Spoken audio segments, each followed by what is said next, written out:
इसी भारत में 33 करोड़ देवी देवता हैं। इसी भारत के हर चौक चौराहे पर कहीं हनुमान जी गदा लेकर खड़े हैं, किसी चौक चौराहे पर शिव जी त्रिशूल लेकर खड़े हैं। इसी भारत के कोने कोने में कहीं राम जी धनुष बाण लेकर खड़े हैं, कहीं विष्णु जी सुदर्शन चक्र लेकर खड़े हैं, कहीं मां दुर्गा आठों भुजाओं में हथियार लेकर खड़े हैं। कहीं इसी भारत के धरती पर हर जगह कहीं लक्ष्मी जी खड़ी हैं, धन बरसा रही हैं, कहीं श्री गणेश खड़े हैं, रिद्धि सिद्धि दे रहे हैं। फिर भी आपको पता है ये भारत दुनिया में सबसे ज्यादा दरिद्र क्यों है? जिस भारत की धरती में लक्ष्मी विराजमान हो, जिस भारत की धरती में गणेश जी विराजमान हो, उस भारत में गरीबी क्यों है भाई? अमेरिका, रूस, फ्रांस, जापान जैसे देश जो लक्ष्मी गणेश को जानता भी नहीं है, वहां धन का खजाना गड़ा है, और जो भारत कहता है वो हमारे देवी देवता हैं, वो दरिद्र बना खड़ा है। जो भारत कहता है कि ब्रह्मा जी हमारे यहां पैदा हुए, बल्कि ब्रह्मा जी ने सृष्टि को जन्म दिया। जो भारत कहता है विष्णु जी हमारे घर में हुए, जो भारत कहता है शिव जी हमारे घर में हुए। शिव जी मतलब संपूर्ण सृष्टि को नाश करने वाला महाकाल। जो महाकाल भारत की धरती में जन्म लिया, उस भारत को एक छोटा सा पाकिस्तान कितने जख्म दे रहा है, वो शिव जी कहां सो रहा है?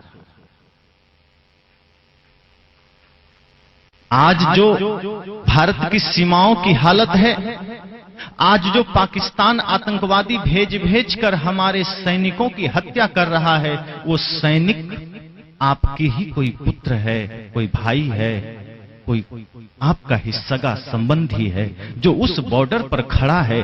किसी भगवान के भीतर ये करुणा क्यों नहीं जगती कि मैं अपने लाल को घर भेज दूं? और हनुमान जी ये क्यों नहीं कहते कि मैं गदा लेकर भारत पाकिस्तान बॉर्डर पर एक बार खड़ा हो जाऊं और एक ही गदा में पाकिस्तान को परलोक सिधार दूं?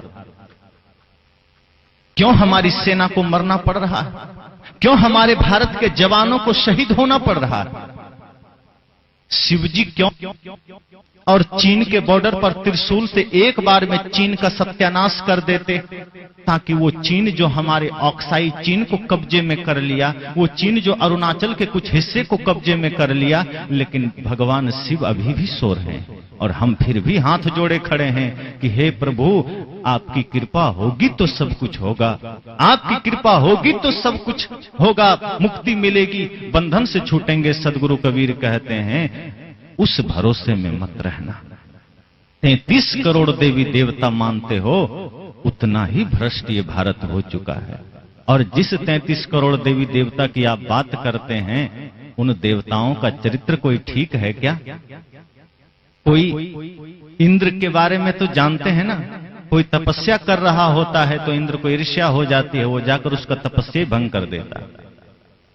कोई सुंदर स्त्री दिख गई, इंद्र जाकर के उसके साथ छल कर लेता है। ये हमारे देवताओं की कथा है।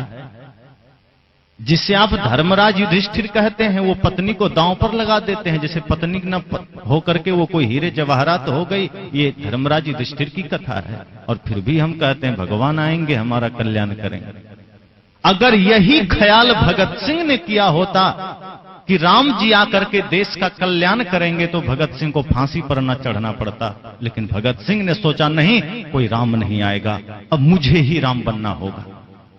अगर यही ख्याल चंद्रशेखर आजाद ने किया होता, यही ख्याल वो 7 लाख वीरों ने किया होता जिसने भारत को आजादी दिलाने के लिए अपनी कुर्बानी दे दी, तो आज भी भारत गुलाम होता, और हम इस तरह से बोल न रहे होते, इस तरह से जी न रहे होते।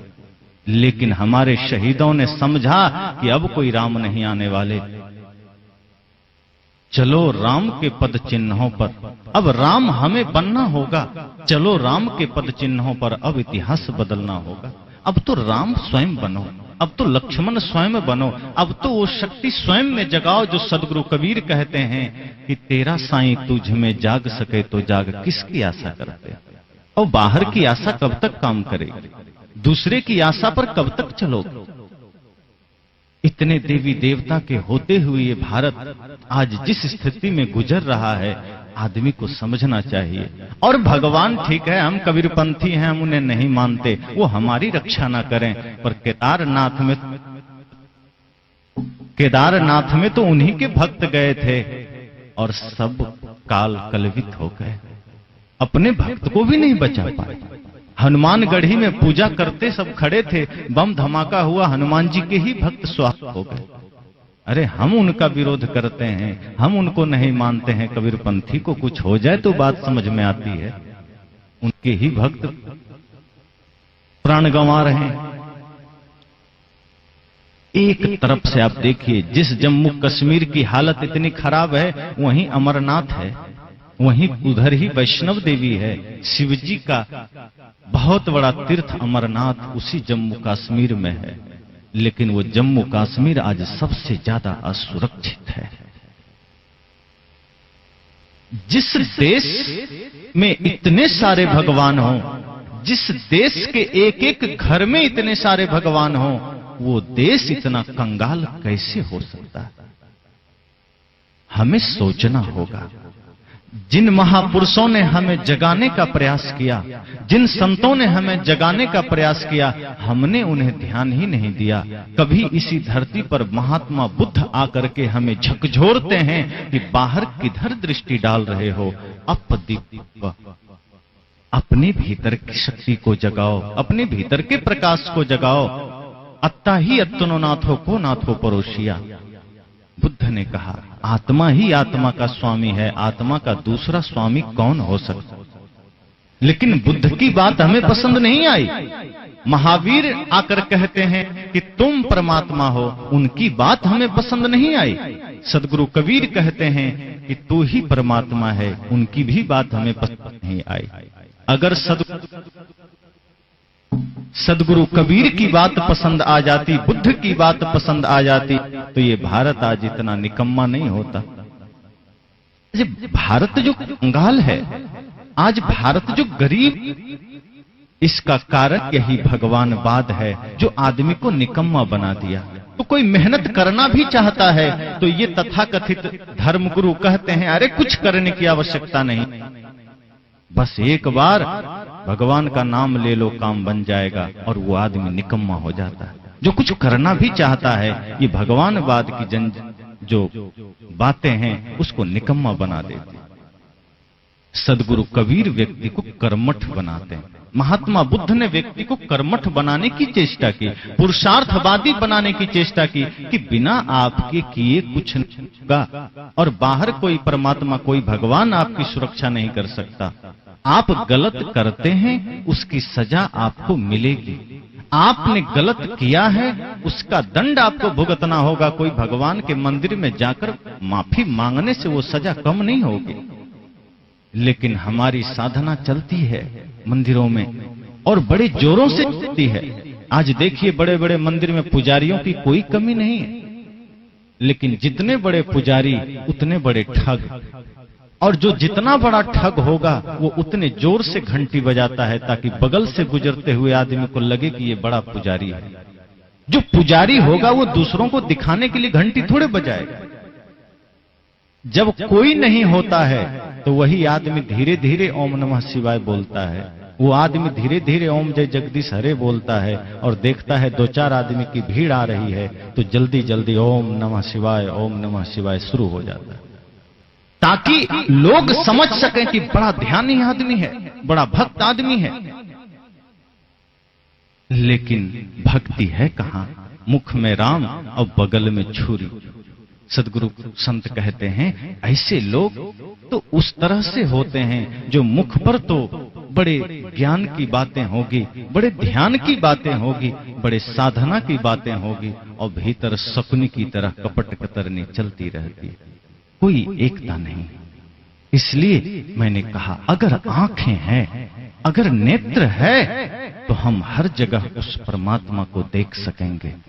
माता में, पिता में, छोटे छोटे बच्चों में, छोटे छोटे जीवों में, यूं कहें संपूर्ण सृष्टि में।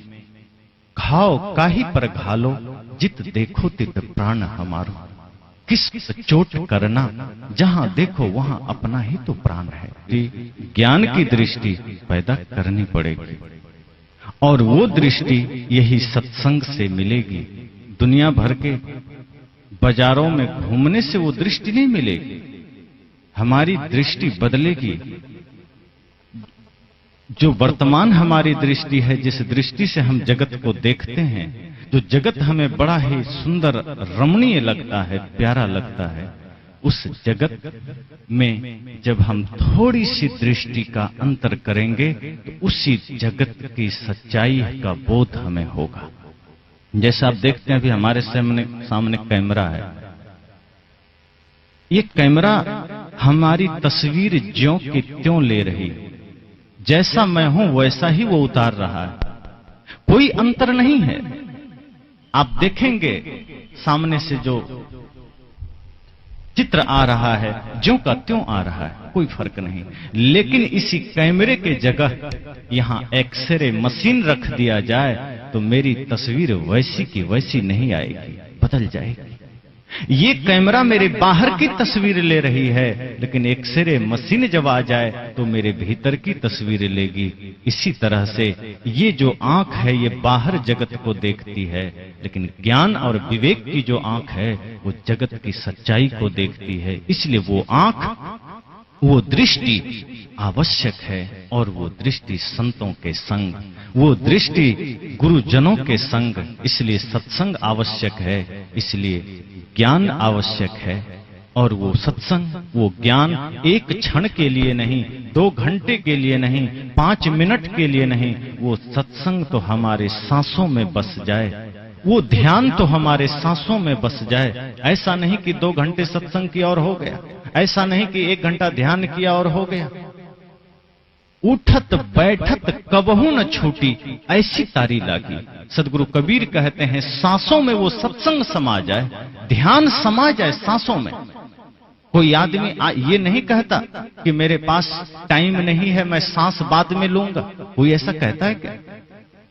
कह ही नहीं सकता। सांसें आ रही है, जा रही है, अखंड धारा की तरह।